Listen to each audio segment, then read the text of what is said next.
electrical contractor. It was always in the back of my mind to go into automation and PLCs. So when I got the opportunity and this course came up, I grasped it with both hands. This course was created to address a need in manufacturing industries around Galway and around Ireland.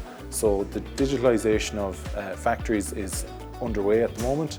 There are definite skills shortages in programming, in system integration, in industrial hardware and automation of manufacturing processes. It's online, it's very flexible. The tutorials are live, but you can also watch them back on record.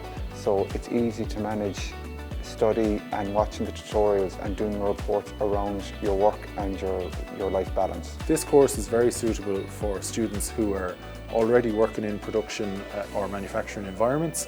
So they could be operators or maintenance people who'd like to move to maybe a technician role, or they might be people who are working in engineering and would like to get more understanding of automation.